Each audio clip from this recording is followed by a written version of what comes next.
بسم الله الرحمن الرحيم. السلام عليكم ورحمة الله وبركاته. كبجمتوت شمرن أرمودا أكم جرتم بقى جراتني أما اللي بقى جرتني تربي وجهن هاجراتو إن شاء الله فيديو براتين سنة ديبيتين جرا فيديو نرى وانتو تا سامبوسا يوكان مؤجنات يوكا فطاير جد أمسان كيسة وانتو تا يرو إسان هجنو كيسة جرا إسا كيسة كيني هجنو كيسة وانتو تا كدرافي lukkuurraa dalagamu isin agarsiisuu barbaada jechuudha. Innis akka biyya keenyatti sugoo waan jedhamu fakkeenyaaf nyaata tokko gubbarratti ittoo buddeena yoo ta'e ittoon gubbaadhaan barbaachisa jechuudha. Saambusaa hojjechuuf yoo barbaanne saambusaa misiraatitu jira, saambusaa jibinii yookaan chiisitu jira, saambusaa wantoota garaagaraa irraa hojjetamu jira. Akkuma kana ani immoo har'a saambusaa lukkuurraa akkasumas kuduraa fi lukkuu walitti makuudhaan akkamitti akka hojjennu meeshaa isaa barbaachisu qopheeffadheetiin jira. Saambusaa qofa itti fayyadamtanii feetan isin shaawarmaatti hojjechuu dandeettanii shaawarmaa yeroo hojjettan akka shaawarmaatti isin fayyaduu danda'a. Akka ammas immoo deebi'ee yeroo isin saandwiich adda addaa yookaan immoo sammuula jedhama biyya Arabaa keessatti daabboo keessa galchitanii nyaachuudhaaf hedduu isin barbaachisa jechuudha. Kana qofaa miti mu'ajjinaata yookaan faxaayira yeroo dalaydan faxaayiroota gosoota hedduutu jira jechuudha. Akkuma sambuusaa kan garaa keessatti waa galu. Kanaaf akka saniitti illee isin barbaachisa jechuudha. Isatti isin fayyadamtan. Kanaaf wanti kun hojjetamee firiijii galuu sin dandahama yeroo barbaadan bakka kana hojjetan san wanta isaa salphisuu jechuudha. Hojii salphifachuu jechuudha.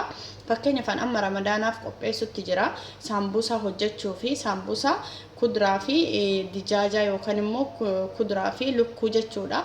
Isa kan amma dalagee firiijii keessa qoodee kaa yeroo hojjechuu barbaade saambusaa inni qophaa'an lafa jira waan ta'eef yeroo hunda shunkurtii mana keessatti hojjechuurra yookaan immoo sugoo isaa san dalaguudhaaf yeroo ofirraa fudhachuurra waan meeshaa na barbaachisu kana qopheeffadhee firiijii galchee yeroo barbaade jechuudha. Sa'aatii kiyya akkanaaf qusatuuf hojjedha jechuudha. Kanaaf amma isinis akkasitti dalaydanii kaayattanii guyyaa saambusaa hojjettan itti fayyadamu kan irraa firiijii galchitanii guyyaa saambusaan sun dhume isuma kana saambusaa bittanii yookaan mana keessa hojjettanii itti naqxanii hojjechuu jechuudha. Akkasuma faxaayirallee yookaan mu'ajjinaatas.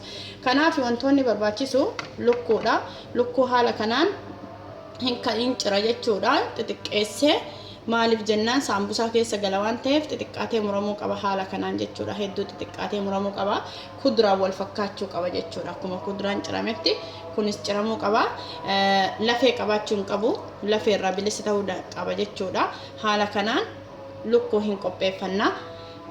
Akkuma fedhii keessanii heddummeessuu fi xiqqeessuun fedha keessanii jechuudha. Shunkurtaallee haaluma kanaan hin cirra. Haaluma amma lukkuun itti cirameen cirama. Kunis kuduraadha. Kuduraan akkuma argitan kan ataraa, boqqolloo, kaarotii fi kabiraa timaatimiin jira. Karraa fi timaatimiin jira. Akkasumas kuni qaaraa qabbanaadha yookaan qaaraa nama hin gubne inni kunin jira. Jara kanatti mi'eessituun daballu asitti kuno irdiitu jira. Asitti black pepper yookaan immoo filfil aswad isa jedhamu jira. Asitti immoo kammuunii fi baaraata kaarii yookaan immoo kaarii powder isa jedhamu sani makaa jira jechuudha. Suni baaraan yookaan mi'eessituun akka isin barbaadan jechuudha. Kuni kaani barbaadu waan ta'eef kabiraa asitti gochuu hin dandeettani. Asitti kuni kaarii leaves jedhama. Waraqaa kaariiti. Kun immoo maajii kuduraa jedhama. Yookaan mi'eessituu kuduraarraa hojjetame jechuudha. Akka lixiititti jira jechuudha. Kun immoo zanjabiilaa fi qullubbii adiidha. Kuni timaatimii daakkamaadha jechuudha inshaallah. Hayyee hojii irratti walitti dachaana. Akkuma argitan ibiddan qabsiifna. Meeshaan barbaachisu qopheeffanna jechuudha. Meeshaa qadaada qabu akkuma fedha keessaniiti waanuma qabdaniitti kana hin qopheeffanna. Isinee shunkurtii itti naqna jechuudha. Shunkurtiin eeganuuf laafee booda zayita itti galchitan feetan zayita zayituun hojjechuu dandeessanii feetan zayitii boqqolloo kama ta'e zayitiin biyya Arabaa keessattuu zayitii boqqolloo irraa hojjetamu waan ta'eef itti gootanii garuu shunkurtiin dura isinii laafuun baay'ee barbaachisaadha. Dhandhamas mi'aawaa waan kennuuf akkasuma foolii bareedaas waan kennuuf jechuudha. itti naqna bismillah.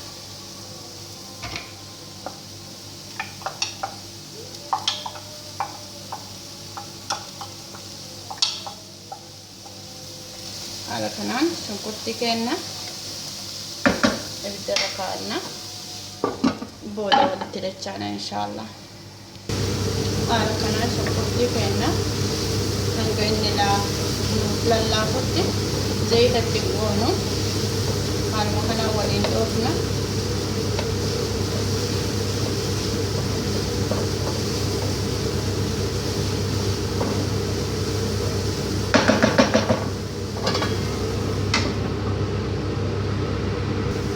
Akkuma argitan shunkurtiin keenya bishaan isa keessaa illee dhumatee jira. Xiqqoo nu laafee jira jechuudha. Amma zayitatti goona. Zayita akka barbaaddanii zayituuna feetan, zayitii adii feetan, zayitii xiqqeessuu guddisuun fedha keessanii jechuudha. Xiqqeessuu guddisuun fedha keessanii. Haala kanaan zayitatti godhee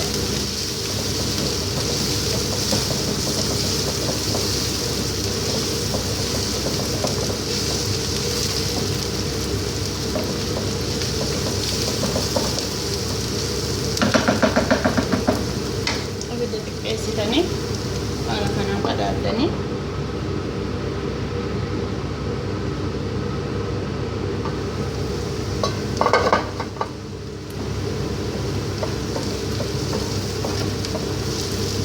eega shunkurtiin keenya gana nuu laafee zayita wajjin tokko bilchaatee booda timaatimatti godhanna. Timaatimni humna ittiin shunkurtii keenya akka inni nuu laafuu fi nama mi'aawaa nuu kennuu fi foolii bareedaa kan nu taasisa waan ta'eef dursine osoo waan tokko hin galchine timaatimii galchuu qabna jechuudha. Bismillah.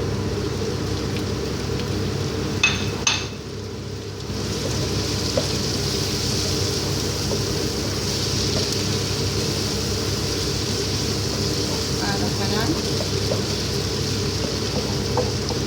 timaatima keenya daqiiqaa 5 hin qadaanna.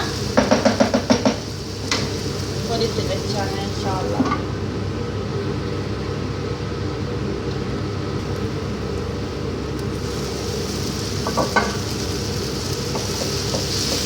Timaatimiin keenya laafee jira.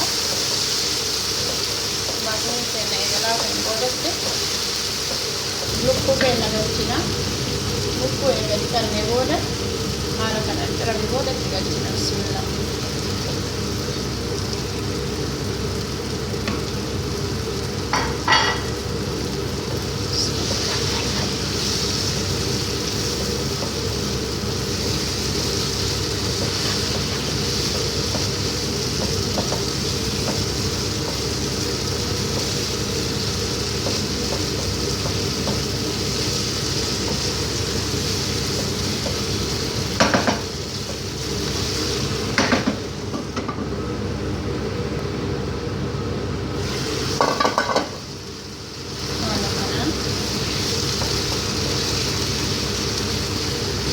Kana booda shunkurtii adii kanneen galchinaa dura kana galchadha.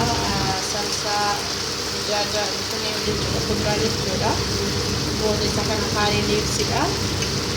San booddee qullubbii adii itti goona. Salsaas itti galchina.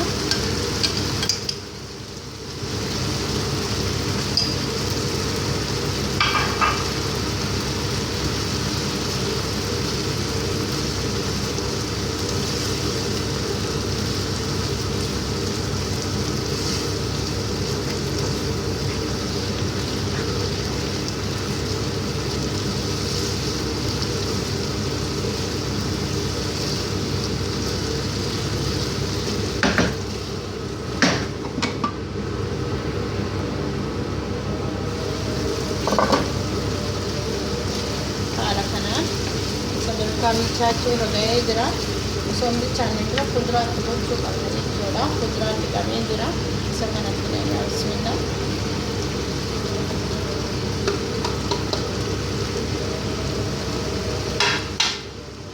Kuduraa fayyadamaa galchina.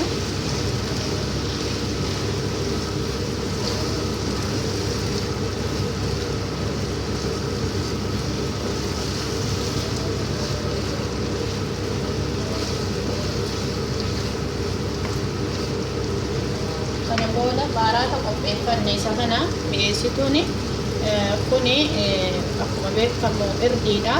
Kuni black pepper yookaan pepper aswad jedhama. Kun immoo kammuunii waan adda addaa of keessaa qaba jechuudha. Isin filannoo keessanii akkuma beekamu kuni nacaasmut jedhama biyya keenyatti afaan oromootiin hin beeku dhiifama. Kisbaraa yoo jechuudha of keessaa qaba jechuudha. Kana amma hangana ittiin godha. Kanas immoo duubaan itti godhe jechuudha. Qaaraa nama hin gubne dhandhamaa fi foolii burgaa kennaa waan ta'eef isa kanatti dabala.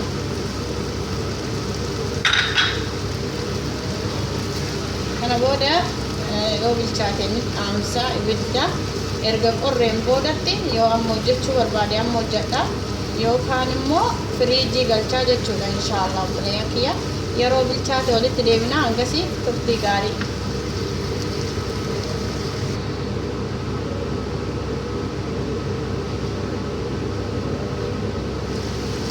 Marketan obboleeyyan kiyya bilchaatee jira. Soogidda xiqqoomatti godhaa maaliifi maajii kuduraa kan dura itti godhe suni soogidda waan qabuuf ittiin xiqqeessa soogidda ittiin guddisu. Bas egaa kana booda ibidda hin cufa jechuu bilchaatee jira inshaallah. Haala kanaan inshaallah shaawirmattis hojjechuu dandeessanii ogeeyyan immoo saambusaa akkasuma faxaayira yookaan immoo muwajjinaata isa jedhamu sanii afaanota biyya adda addaa keessatti garaagarummaa qabaachuu danda'a. Waan bukaa'ee eega bukaa'ee booda tolfamu akka daabbootitti jechuudha. Akkasumas immoo akkanattis immoo daabboon nyaachuun hin danda'ama. Baay'ee gaariidha. Kuduraanis as keessa kan jiru waa hedduu of keessaa waan qabuuf pirootiiniin adda addaa kuduraa keessa waan jiruufi haala kanaan fayyadama.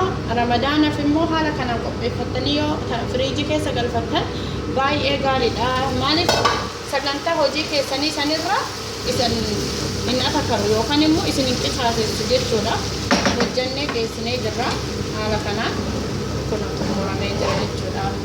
Inshaallah hundi keessanuu asirraa waan baay'ee barattanii kan beektanis immoo yaadattanii akka hojjettan abdii guddaa isin biraa qaba. Inshaallah Ramadaan kariim isin ijaa Ramadaana khairii isin haa ta'u. Assalaamu alaykum wa rahmatullahi wa barakaatuh.